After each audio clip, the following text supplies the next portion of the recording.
Sebelumnya, Kabarreskrim Polri periode 2009-2011 Komjen Pol Purnawirawan Ito Sumardi sebut bahwa gerak-gerik penjaga indekos yang menjadi TKP kematian Arya Daru Pangayunan harus didalami lebih lanjut, termasuk keselarasan percakapan penjaga indekos dengan istri almarhum Arya Daru Pangayunan. Dan berikut perbincangan Lukman Hanafi bersama dengan Komjen Pol Purnawirawan Ito Sumardi. Itu bisa juga dilakukan oleh seseorang, ya. Dan tentunya ini perlu didalami terlalu dini kalau mengatakan penjaga itu mundar-mandir karena ditelepon istrinya. Betul. Terlalu dini menurut saya. Di sini penyidik tidak bisa memberi satu kesimpulan. Itu kan kesimpulan. Betul. Kita harus mencari alibi.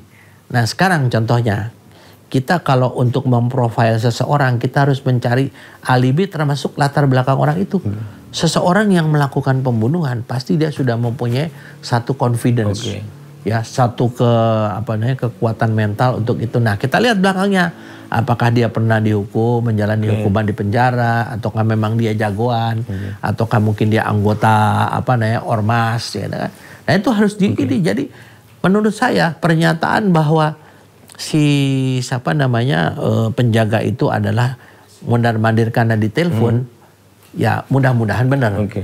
Kalau tidak berarti kita memang terlalu cepat mengambil kesimpulan. Tapi kalaupun benar kan kita patut juga dong Pak menelusuri. Loh kenapa kok istrinya tahu sampai nelpon apa sebenarnya terjadi. Misalnya ditelepon dulu entah 2 atau 3 kali atau 2 atau 3 hari itu nggak pernah nyambung respon. Sebelumnya bagaimana atau begitu sebelumnya mungkin sempat ribut dulu terus habis ini kan perlu dong Pak jadi. Nah ini menarik nih Mas Lukman. Saya telepon istrinya korban, si penjaga kos. Dia ngecek. Saya harus ngecek lagi namanya recording daripada incoming dengan outgoing itu. Dia ngasih tahu lagi nggak sama ibunya. Bu, saya udah ketok-ketok, Bapak nggak buka. Yang lebih janggal lagi menurut saya, kenapa dia nggak ngetok-ketokkan waktu itu? Betul. Kan waktu dia lihat kan ya, harusnya kan dia ngetok-ketok. Bu, saya udah ketok-ketok, Bapak nggak ada. Disitulah kita rangkai ya pasal-pasal ini sehingga mengenai istrinya kita tanya waktu ibu itu sama dia begitu suruh ngecek dia kasih tahu nggak bapak nggak respon. Terus dia ngetok pintunya nggak, dia manggil-manggil bapak nggak. Nah itu kan sesuatu yang menurut saya ganjil ya, harus kita dalami tentunya. Berarti kalau kemarin sudah ada statement yang mengatakan ini karena dermatolog sebenarnya terlalu dini Pak ya. Karena ya sementara ya mungkin alasannya, itulah repotnya ya Mas Lukman ya. Masyarakat kepengen buru-buru setiap step itu disampaikan. Tapi step set itu juga mengandung konsekuensi kalau itu tidak benar. Saya juga kasihan gitu ya, misalnya Pak Kadif Humas, Kabid Humas itu orangnya baik dan memang dia sangat pengalaman di reserse ya. Jadi kadang-kadang orang tanya kenapa Pak mundar-mandir ya karena istrinya suruh ngecek. Nanti dikembangkan kalau betul istrinya suruh ngecek, ditanya lagi di telepon itu ada tidak telepon balik kepada dia atau pemberitahuan Pak Ibu ini Bapak udah diketok-ketok nggak ini? Tapi kan dia nggak ngetok. Betul. Nah kemudian pada saat ngingu itu Pak dari segi perilaku ada sesuatu orang yang memastikan sesuatu. Kerabat dan rekan almarhum Arya Daru Pangayunan yakin ada pihak lain di balik kematian ADP. Dan berikut perbincangan Lukman Hanafi dengan rekan satu kamar Arya Daru Pangayunan kala bertugas di KBRI Myanmar yang kami rekam secara eksklusif. Ya pemirsa, saya akan bertanya langsung kepada teman ataupun sahabat dari almarhum yang sekarang masih ada di KBRI Myanmar. Ini secara eksklusif saya akan bertanya dengan Mas Arman ya. Mas Arman, selamat malam ya. Selamat malam, Mas Lukman. Iya.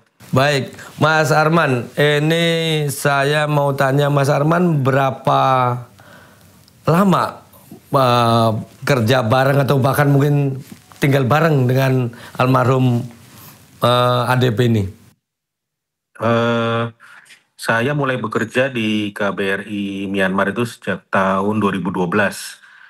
Dan saya bersama dengan almarhum Mas Daru itu dari 2012 sampai Januari 2014. Januari 2014 bersama almarhum. Mas ini Mas Arman yang sampai sekarang masih di Myanmar dengar teman Mas Arman ini meninggal dari mana?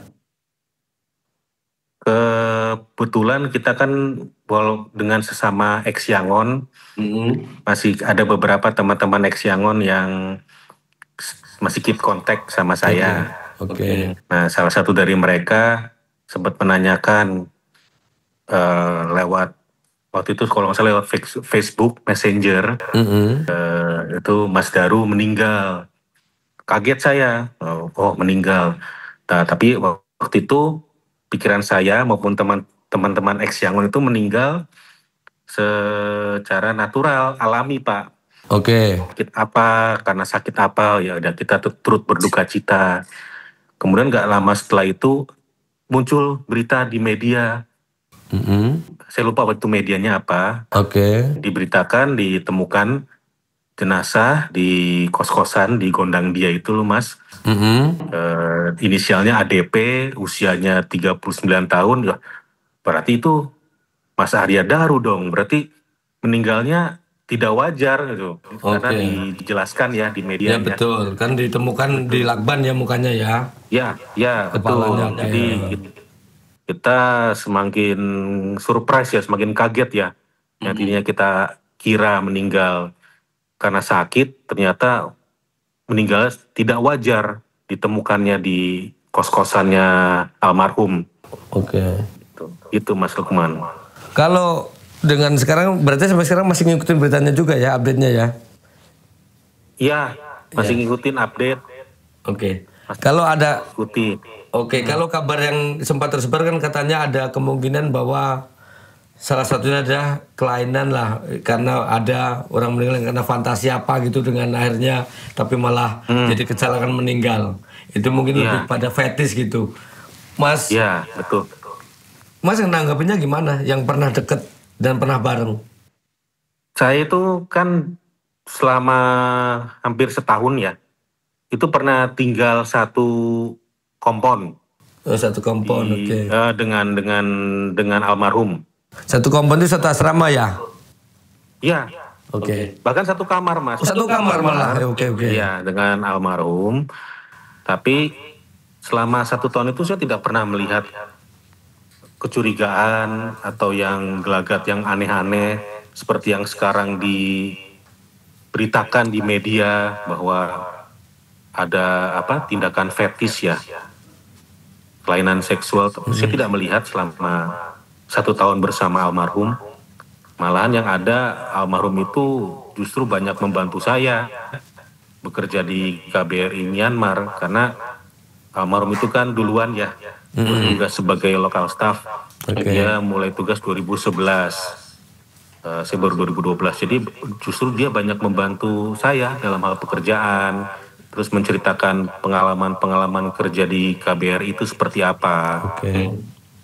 Bahkan mengajari saya teknik-teknik, kan almarhum kan hobi fotografi ya Mas.